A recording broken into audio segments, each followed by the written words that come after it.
C'était un événement attendu depuis longtemps. On l'apprenait hier. Enfin, l'Assemblée nationale adopte une résolution dénonçant le génocide des Ouïghours par la Chine. À quelques jours de l'ouverture des Jeux Olympiques d'hiver de Pékin, l'Assemblée nationale reconnaît donc pleinement le génocide des Ouïghours. Le texte, sans portée contraignante, a été défendu à la tribune par le premier secrétaire du Parti socialiste, Olivier Faure, dans le cadre d'une journée réservée justement au groupe socialiste. Il a reçu aussi le soutien des députés du parti, donc La République En Marche, parti présidentiel, et a été adopté à la quasi-unanimité. On en parle justement avec vous, Christophe. Quasi-unanimité, oui, 169 votes pour, 1 contre, 5 abstentions. Alors intéressant de se pencher sur ce vote qui pourrait effectivement surprendre, hormis le vote contre par Buon Tan, député LaREM, président du groupe d'amitié France-Chine de l'Assemblée. On retrouve dans les abstentions le groupe La France Insoumise, les quelques députés qui font partie de ce groupe, à savoir Clémentine Autain, Hugo Bernalicis, Daniel Obono et Mathilde Panot, et également le Parti communiste français avec Jean-Paul Lecoq. Et oui, ils se sont donc abstenus lors de ce vote. C'est ce qu'on pourrait appeler l'indignation à géométrie variable. Ça m'a un petit peu énervé, agacé, Christophe. S'indigner pour ce qui se passe dans la bande de Gaza, manifester le samedi à République, condamner Israël à la moindre occasion. Mais en revanche, quand il s'agit des Ouïghours maltraités qui sont dans des camps et qui vivent réellement dans des conditions atroces, c'est silence radio. Ça pose des questions quand même sur ces députés. En tout cas, petite minorité de contre, puisque la France devient le 8e pays à faire cette reconnaissance solennelle. Et c'est ce cas effectivement le plus important. L'Assemblée qui reconnaît officiellement donc les violences perpétrées par les autorités de la République populaire de Chine à l'encontre des Ouïghours comme constitutives de crimes contre l'humanité, d'un génocide, et qui les condamne. Enfin, le Parlement invite le gouvernement français à faire de même et à adopter les mesures nécessaires auprès de la communauté internationale et dans sa politique étrangère à l'égard de la République populaire de Chine pour faire cesser cette situation. Au nom du gouvernement, le ministre chargé du commerce extérieur, Franck Riester, a ainsi évoqué des violences systématiques et des témoignages accablants, mais fait valoir que la qualification formelle de génocide relevait d'instances internationales, pas du gouvernement. Donc reconnaissance symbolique plutôt. Franck Riester qui a tenu à rassurer toutefois, assurant que le sort de cette communauté ouïghour était évoqué au plus haut niveau lors des entretiens avec les officiels chinois, et rappelé qu'elle avait été évoquée d'ailleurs la veille dans l'intervention du président Emmanuel Macron mercredi devant le Parlement européen. Et de son côté, Olivier Faure a dénoncé à la tribune la machine implacable qui vise à l'éradication culturelle et biologique d'un peuple, et aussi fustigé les grandes entreprises et marques occidentales qui continuent à utiliser le travail forcé de cette communauté turcophone musulmane de la province chinoise du Xinjiang.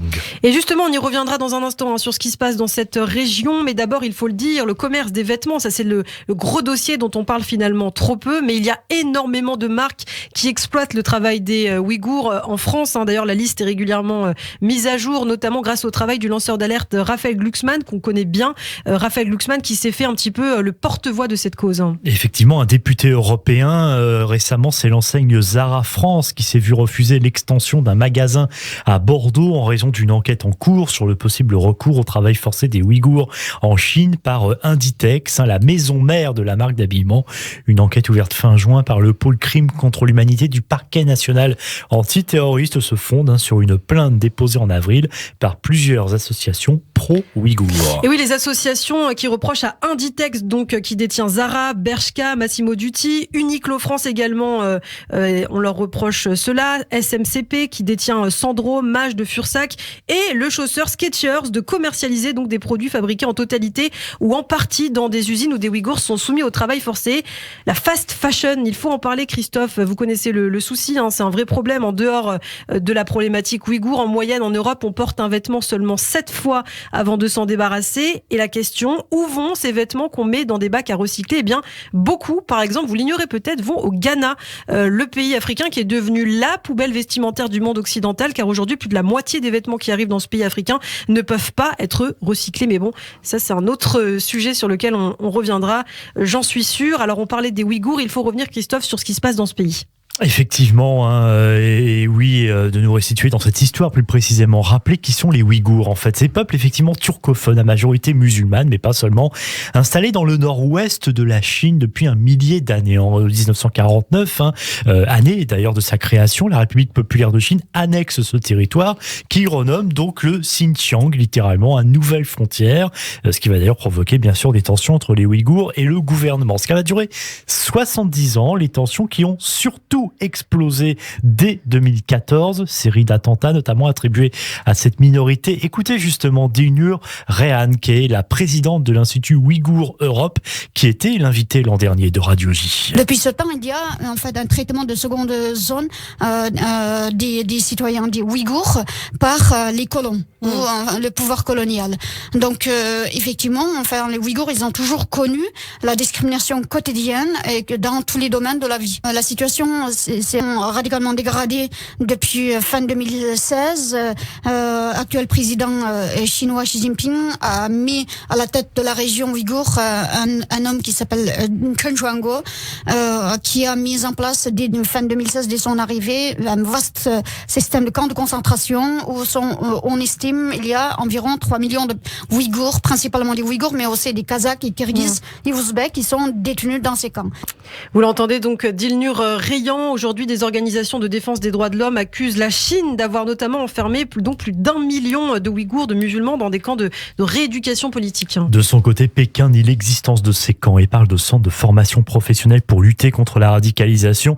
Ce que beaucoup considèrent comme un mensonge d'État après des centaines de témoignages de rescapés, stérilisation forcée, lavage de cerveau, torture physique, viol en réunion ou encore travail forcé.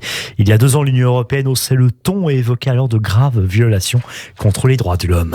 Et les États-Unis sont même allés plus loin, eux. En décembre dernier, Joe Biden signait une loi interdisant l'entrée sur le sol américain de produits issus de la province chinoise du Xinjiang, où se trouvent donc ces sordides camps de travail peuplés de Ouïghours. C'était une première mondiale. Et 3 produits particulièrement ciblés. Le coton, dont le Xinjiang est l'un des principaux producteurs mondiaux. Les tomates et le polysilicium, matériau utilisé dans la production de panneaux photovoltaïques. Et puis plus loin, dans un communiqué publié dans la foulée de la signature de la loi par le président américain, le secrétaire d'État Anthony Blinken avait renouvelé ses accusations de génocide et de crimes contre l'humanité. Nous continuerons à tout faire, ce qui est en notre pouvoir, en tout cas pour restaurer la dignité de ceux qui aspirent à être libérés du travail forcé. Voilà ce qu'avait indiqué Anthony Blinken. La France qui vient d'apporter sa pierre à l'édifice, et on peut le dire, la pression, notamment sur les multinationales, fonctionne, puisqu'il y a quelques mois, le géant suédois du prêt-à-porter H&M avait annoncé qu'il cessait toute collaboration avec un fournisseur chinois accusé justement de recourir au travail forcé des Ouïghours. Une grande victoire aussi à l'appel de nombreux intellectuels, des acteurs, des responsables politiques européens qui ont signé plusieurs textes, notamment une tribune aussi appelant la communauté internationale à des actes puissants et rapides pour faire cesser donc ce crime contre l'humanité en cours en Chine. Depuis des années, le monde assiste à ce crime. Depuis des années, le régime chinois enferme dans des camps de concentration des millions d'êtres humains juste parce qu'ils sont nés ouïghours. Voilà ce que disait notamment Raphaël Glucksmann, signataire de cette tribune, avec notamment des écrivains comme Salman Rushdie, Jacques Audiard ou encore l'acteur Omar Sy. On continuera évidemment à suivre attentivement cette situation sur Radio J.